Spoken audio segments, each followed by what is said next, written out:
الحمد لله وكفى وسلام على عباده الذين اصطفى أما بعد أعوذ بالله من الشيطان الرجيم بسم الله الرحمن الرحيم إنا أنزلناه في ليلة القدر وما أدراك ما ليلة القدر ليلة القدر خير من ألف شهر تنزل الملائكة والروح فيها بإذن ربهم من كل أمر سلام هي حتى مطلع الفجر صدق اللہ العظیم۔ میرے محترم بزرگوں اور دوستو، رمضان المبارک کا بابرکت مہینہ چل رہا ہے اور اب یہ اخیر عشرہ شروع ہو چکا ہے۔ رمضان المبارک کے 3 عشرے ہیں۔ عشرہ عربی میں کہا جاتا ہے دنوں کو۔ پہلے 10 دن کو پہلا عشرہ، پھر 10 سے لے کر 20 تک دوسرا عشرہ کہلاتا ہے اور 20 سے لے کر چاند رات تک تیسرا عشرہ کہلاتا ہے۔ حدیث کے اندر آتا ہے، نبی پاک صلی اللہ علیہ وسلم نے ارشاد فرمایا، اولها رحمت اوسطها مغفرت آخرها عتق من النار۔ فرمایا کہ رمضان کے مہینے کا پہلا عشرہ رحمت کا ہے، اللہ تعالیٰ کی خاص رحمت بندوں کے اوپر متوجہ ہوتی ہے۔ دوسرا فرمایا کہ دوسرا عشرہ رمضان المبارک کے مہینے کا وہ مغفرت کا ہے، اور فرمایا کہ تیسرا عشرہ وہ جہنم سے آزادی کا ہے۔ یعنی اس اخیر تیسرے عشرے میں اللہ پاک خاص طور پر انسانوں کو جہنم سے آزاد فرماتے ہیں اور ان کے لیے جنت کا فیصلہ فرماتے ہیں۔ تو یہ تیسرا عشرہ چل رہا ہے۔ تیسرے عشرے میں ایک اور خصوصی بات ہے، وہ یہ ہے کہ تیسرے عشرے میں شریعت نے ہمیں ایک خاص چیز کی طرف توجہ دلائی ہے، اور وہ ہے شب قدر، کہ رمضان کے مہینے کے آخری عشرے میں شب قدر کو تلاش کیا جاتا ہے اور شب قدر میں عبادت کی جاتی ہے۔ شب قدر کسے کہتے ہیں اور شب قدر اس امت کو کیوں ملی، ان وجوہات کے اوپر توجہ دینا بھی ضروری ہے اور ان کو سمجھنا بھی ضروری ہے۔ شب قدر اس امت کو اس وجہ سے ملی کہ ایک موقع پر اللہ کے نبی صلی اللہ علیہ وسلم نے صحابہ کرام کے سامنے پہلے زمانے کے بنی اسرائیل کے لوگوں کے قصے کو ذکر فرمایا۔ اور آپ حضرات جانتے ہیں کہ پہلے زمانے میں لوگوں کی عمریں بہت زیادہ ہوا کرتی تھی، ہزار سال، 1200 سال، 2000 سال تک لوگ جیا کرتے تھے، اور اس امت کی عمر بہت ہی کم ہے۔ چنانچہ حضرت نوح علیہ السلام کے بارے میں آپ نے سنا کہ 950 سال تک تو انہوں نے صرف دعوت و تبلیغ کا کام کیا، اور باقی جو ان کی عمر تھی وہ اس کے علاوہ تھی۔ اور اسی طریقے سے پہلے زمانے میں عمریں بہت زیادہ ہوا کرتی تھی۔ تو ایک موقع پر اللہ کے نبی صلی اللہ علیہ وسلم نے صحابہ کے سامنے اس بات کا ذکر کیا کہ پہلے زمانے میں ایک شخص تھا، ایک بہت بڑا عابد تھا، جس نے 1000 سال تک عبادت کی۔ ایک ایسا شخص تھا کہ جس نے 1000 سال تک لگاتار حج کیے۔ ایک ایسا شخص تھا کہ جس نے 1000 سال تک لگاتار عمرے کیے۔ ایک ایسا شخص تھا کہ جس نے 1000 سال تک اللہ کے راستے میں جہاد کیا۔ اس طریقے سے پہلے زمانے کے لوگوں کے قصے کو اور ان کی کثرت عبادت کو پیغمبر نے صحابہ کے سامنے ذکر فرمایا۔ جب صحابہ نے اس بات کو سنا تو صحابہ کے دل میں ایک رنج پیدا ہوا، اور انہوں نے یہ خیال کیا کہ وہ 1000 سال تک عبادت کرنے والے، اور ہماری تو عمر امت محمدیہ کی تو ٹوٹل عمر ہی 60 اور 70 کے درمیان ہے۔ مشکات شریف کی روایت ہے، آپ نے فرمایا اعمار امتی بین 60 الی 70، کہ میری امت کی عام عمر وہ 60 اور 70 کے درمیان ہوگی۔ کسی کی عمر 80 ہوتی ہے، کسی کی 90 ہوتی ہے، کوئی 100 سال کا ہوتا ہے، لیکن اس سے زیادہ عمر کسی کی نہیں ہوتی ہے۔ چنانچہ جب صحابہ نے اس بات کو سنا تو انہوں نے یہ سوچا کہ پہلے زمانے کے لوگ پیغمبر کی قول کے مطابق 1000 سال کی عبادت لے کر کے آئیں گے، اور ہم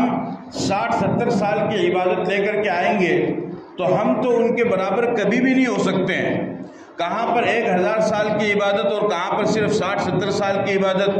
اور 60-70 سال میں بھی جب تک بالغ نہ ہو، 12 سال یا 15 سال کی عمر میں بلوغ کی علامات ظاہر نہ ہو، تو اس وقت بھی اس کے اوپر کوئی عبادت لاگو نہیں ہوتی ہے۔ تو صحابہ کے دل میں اس چیز کا رنج ہوا۔ جب اللہ تعالیٰ نے اور پیغمبر نے اس چیز کو دیکھا تو اللہ تعالیٰ نے امت محمدیہ پر خصوصی فضل اور کرم فرمایا، اور 2 رات امت محمدیہ کو عطا فرمائی کہ ان 2 رات میں جو شخص بھی عبادت کرے گا اللہ تعالیٰ اسے بے شمار ثواب اور نیکیاں عطا فرماتے ہیں۔ ان میں سے تو ایک شب برات ہے جو شعبان کی 15ویں رات کو ہوتی ہے، جسے شب برات کہا جاتا ہے۔ اس رات میں بھی اللہ کی خصوصی رحمت بندوں کی طرف متوجہ ہوتی ہے اور اللہ کی طرف سے اعلان ہوتا ہے کہ ہے کوئی مغفرت طلب کرنے والا کہ میں اس کو معاف کروں، ہے کوئی روزی کو طلب کرنے والا کہ میں اس کی روزی میں برکت دوں۔ اب جو اللہ کے بندے ہوتے ہیں وہ رات کو عبادت کرتے ہیں، اٹھتے ہیں، اللہ کے سامنے دعا مانگتے ہیں، اپنی ضروریات کو رکھتے ہیں، اللہ تعالیٰ ان کی ضروریات کو پورا فرما دیتے ہیں۔ اور دوسری رات اللہ تعالیٰ نے اس امت کو یہ عطا فرمائی جسے شب قدر کہا جاتا ہے، جس کا قرآن کریم میں سورہ قدر کے اندر اللہ تعالیٰ نے ذکر کیا۔ فرمایا انا انزلناہ فی لیلۃ القدر، کہ ہم نے یعنی قرآن کریم کو شب قدر میں اتارا۔ فرمایا وما ادراک ما لیلۃ القدر، کہ اے نبی جی آپ کو معلوم ہے کہ شب قدر کیا ہے؟ لیلۃ القدر خیر من الف شہر، کہ شب قدر 1000 مہینے سے زیادہ افضل اور بہتر ہے۔ تنزل الملائکۃ والروح فیہا باذن ربہم من کل امر، کہ اس رات میں فرشتے اور جبرائیل فرشتوں کی ایک جماعت کو لے کر کے اترتے ہیں اور اللہ کی طرف سے خصوصی رحمت اور سلامتی اور برکات اور انوارات کا ظہور ہوتا ہے۔ تو شب قدر اللہ تعالیٰ نے امت محمدیہ کو عطا فرمائی ہے، لہذا اب جو انسان شب قدر میں عبادت کرے گا تو اللہ تعالیٰ اسے 1000 مہینہ عبادت کرنے کے برابر ثواب عطا فرمائیں گے۔ اب جب مسلمان 60 سال کا ہوگا یا 70 سال کا ہوگا اور وہ ہر سال رمضان کے مہینے میں شب قدر کو تلاش کرے اور شب قدر کو تلاش کر کے اس میں عبادت کرے تو ایک شب قدر میں عبادت کرنے سے 1000 مہینوں کا ثواب ملے گا۔ جب وہ 60 شب قدر میں عبادت کرے گا تو بنی اسرائیل کے پچھلے لوگ جنہوں نے 1000 سال تک عبادت کی، اگر وہ قیامت کے دن اپنی 1000 سال کی عبادت کو لے کر کے آئیں گے تو امت محمدیہ کا یہ مسلمان یہ لاکھوں سال کی عبادت کو لے کر کے آ جائے گا، اس لیے کہ ایک رات 1000 سالوں کے برابر ہو جائے گی۔ لیکن اب سوال یہ پیدا ہوتا ہے کہ یہ شب قدر ہے کب، یہ کون سی رات میں ہے؟ اللہ کے نبی صلی اللہ علیہ وسلم کو اللہ تعالیٰ نے اس کی طرف اس رات کا تعین فرما دیا اور آپ علیہ السلام کو اس رات کے بارے میں بتایا، لیکن کسی وجہ سے آپ کے ذہن سے اس رات کی تعین کو اٹھا لیا گیا۔ چنانچہ بخاری شریف میں اس واقعے کو ذکر فرمایا گیا ہے، اللہ کے نبی صلی اللہ علیہ وسلم کو اللہ تعالیٰ نے شب قدر کی رات کے بارے میں فرمایا کہ رمضان کے مہینے کے آخری عشرے کی فلاں رات میں شب قدر ہوگی، اور آپ صحابہ کو بتانے کے لیے چلے، لیکن جیسے ہی آپ مسجد میں پہنچے تو آپ نے وہاں پر دیکھا کہ 2 شخص آپس میں جھگڑا کر رہے ہیں۔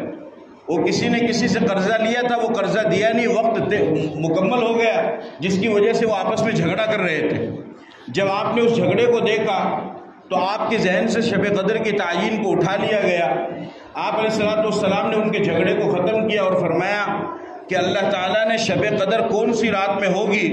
کہ جس رات میں عبادت کرنے سے مسلمان کو 1000 مہینہ عبادت کرنے کے برابر ثواب ملے گا، وہ شب قدر اللہ نے مجھے بتائی تھی، میرے ذہن میں ڈالی تھی، اور وہ شب قدر کی رات میں تمہیں بتانے کے لیے آیا تھا، لیکن تمہارے جھگڑے کی وجہ سے اللہ تعالیٰ نے میرے ذہن سے اس رات کی تعین کو اٹھا لیا ہے۔ اب وہ کون سی رات میں ہوگی مجھے نہیں معلوم۔ فرفعت عسى ان يكون التمسوا خيرا، فرمایا کہ وہ اٹھا لی گئی میرے ذہن سے، تو اب تم ایک کام کرو کہ شب قدر کو آخری عشرے کی 5 راتوں میں تلاش کرو، 21ویں شب میں، 23ویں شب میں، 25 اور 27 اور 29۔ فرمایا کہ ان 5 راتوں میں تلاش کرو، ان 5 راتوں میں سے کوئی نہ کوئی رات تو یقینی طور پر شب قدر ہے، لیکن کون سی ہے وہ نہیں معلوم۔ وہ لوگوں کے جھگڑے کی وجہ سے اللہ تعالیٰ نے اس کو اٹھا لیا۔ اس سے ایک بات تو یہ سمجھنی چاہیے کہ آپسی جھگڑا اور آپسی اختلاف اتنی خطرناک چیز ہے اور اللہ کی نظر میں اتنی بری چیز ہے کہ اس کی وجہ سے شب قدر بھی اللہ نے لوگوں کو نہیں بتلائی ہے۔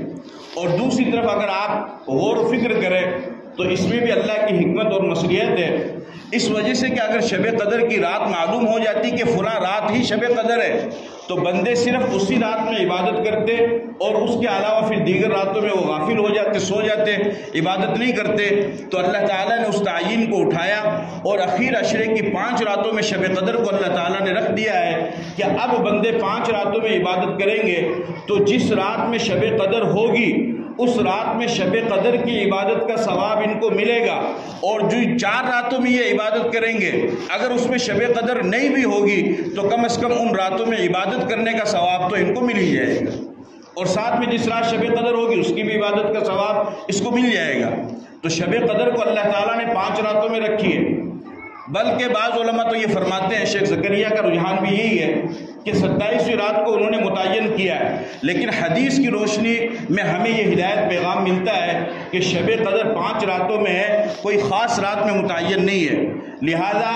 ہم نے اب یہ کر لیا ہے کہ ہم صرف 27ویں رات کو ہم نے خاص کر لیا، نہیں، صرف 27ویں رات خاص نہیں ہے، صرف 27ویں رات خاص نہیں ہے، بلکہ 5 راتیں ہیں، ان 5 راتوں میں عبادت کرو، ان 5 راتوں میں جب آپ عبادت کرو گے تو آپ کو شب قدر مل جائے گی۔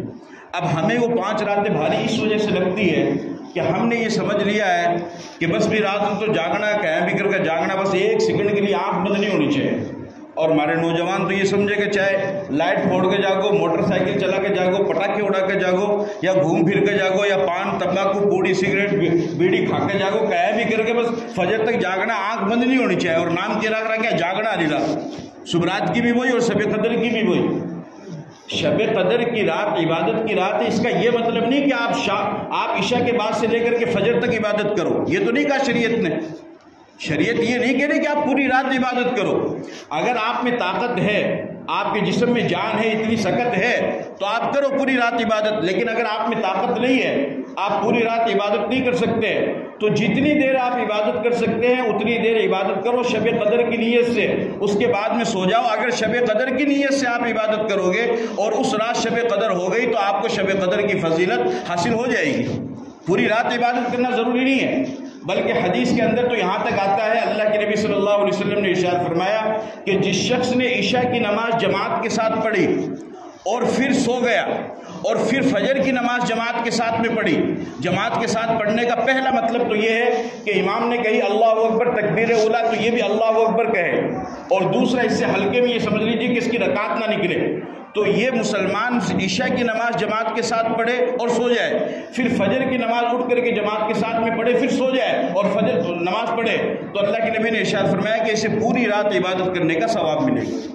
کیونکہ اس نے عشاء بھی جماعت کے ساتھ پڑھی اور اس نے فجر بھی کیا کی ہے، جماعت کے ساتھ میں پڑھی ہے۔ تو اس وجہ سے شب قدر میں پوری رات جاگنا ضروری نہیں ہے، جتنی دیر آپ عبادت کر سکتے ہو عبادت کرو۔ فجر میں تہجد کے وقت میں تھوڑا سا پہلے اٹھو، قرآن کی تلاوت کرو، ذکر کرو، تسبیح پڑھو، اور زیادہ سے زیادہ اللہ سے دعائیں مانگو، اس وجہ سے کہ وہ دعاؤں کی قبولیت کا وقت ہوتا ہے۔ جتنے بھی اللہ کے نیک بندے گزرے ہیں، جو اولیاء اللہ گزرے ہیں، جنہوں نے دنیا میں انقلاب پیدا کیا ہے دینی اعتبار سے، وہ تمام کے تمام تہجد گزارتے، شب بیدار تھے، صبح کو اٹھنے والے تھے، اور آہ سحر گاہی ان کا معمول تھا، ان کا مشغلہ تھا کہ صبح کے وقت میں جب لوگ اپنے نرم گرم بستروں پر سوتے ہیں اس وقت وہ اٹھ کر کے مصلی بچھا کر کے اللہ کے سامنے آنسوؤں کو بہاتے ہیں، تو ان کے آنسوؤں کی برکت سے اللہ تعالیٰ ان کے لیے بڑے بڑے فیصلے فرماتے ہیں، اور اس بستی کے لیے بڑے بڑے فیصلے فرماتے ہیں، اور پوری امت کے لیے بڑے بڑے فیصلے فرماتے ہیں۔ لہذا شب قدر اللہ تعالیٰ نے ہمیں عطا فرمائی ہے، ہمیں ان 5 راتوں میں شب قدر کو تلاش کرنا چاہیے،